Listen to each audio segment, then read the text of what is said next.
Alright, so today I want to talk about writer's block or artist block, which I kind of think is a bit of a misnomer, but I'll get into that in a bit. So last week I was having a lot of trouble trying to get through the week's strips in terms of writing. Like I knew basically where I wanted to go, but I couldn't think of a, well, that's not true. What I was coming up with wasn't right. It didn't sit right to me. It didn't have the ring I wanted. It wasn't exactly what I was going for. And so it took me about 2 days to just break through. I spent some time working on other projects, spent some time cleaning my office so I could actually work on the desk.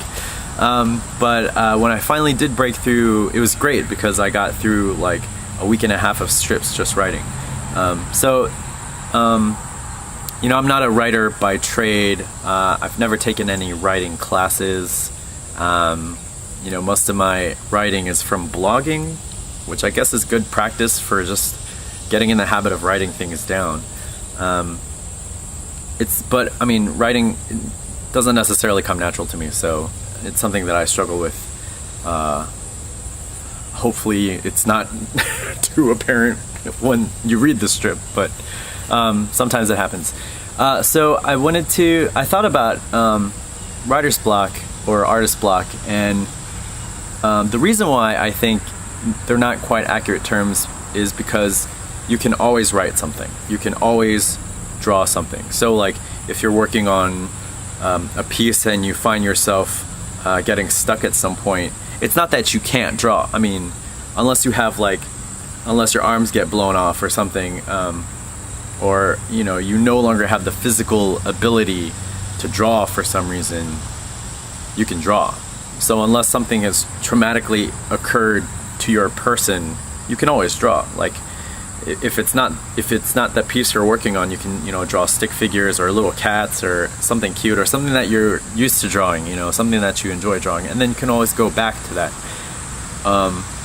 For writers, you can write. You can always write unless, again, something has happened to your person, that traumatic brain injury or something like that.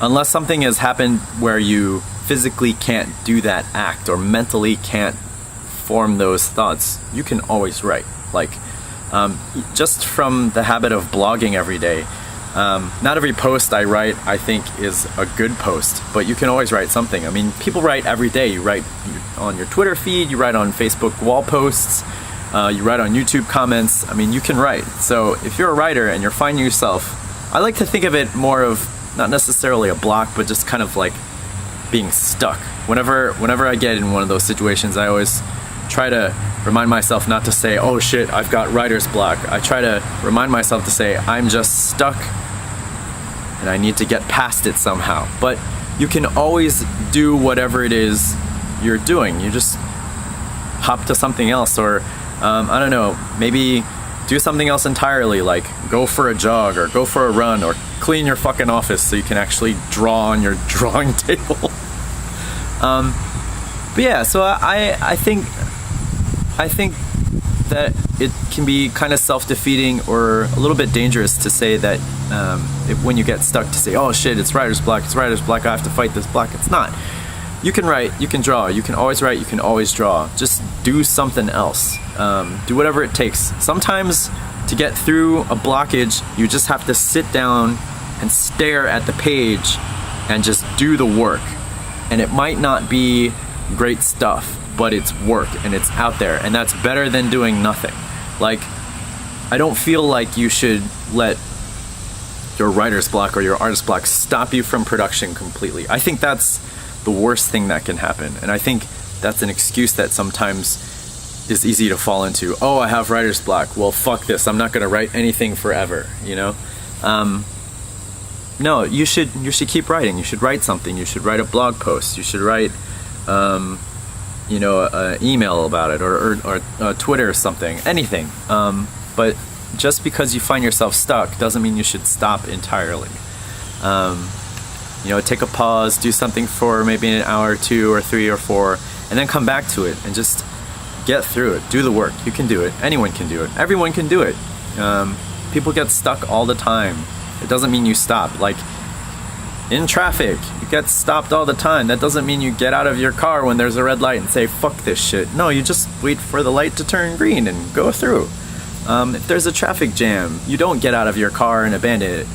Unless, of course, it's that, like, citywide pileup that happened in China a couple of years ago where, like, an entire city was in gridlock. Maybe then you abandon the car. Maybe that's where this analogy falls apart. But, you know, if you're stuck, just keep at it. You can get through it. Do whatever it is you have to do, but don't give up. I think giving up and not writing and not drawing is the worst thing you can do. So I don't know if that was helpful. I don't know if, well, I didn't really give you any helpful ideas on how to get through your blockages, but if you have any techniques that work really well for you, please let me know. You can either comment on the video on YouTube or send me an email or hit me up on the comic post when I post this up, all that kind of stuff. Because I don't really have a good strategy for myself when I get a stoppage. Sometimes I'll draw something, or sometimes I'll write something, or sometimes I'll play music, or I mean, it just depends on what I think will help me get through. So if some of you are more disciplined than I am about this stuff, or have learned other techniques that are more helpful than just trying to make it up as you go along, please let me know, because I think that would be helpful for other people and certainly for me. Yeah, that's all I have to say about that. Thanks for watching, and I'll check you next time. Bye.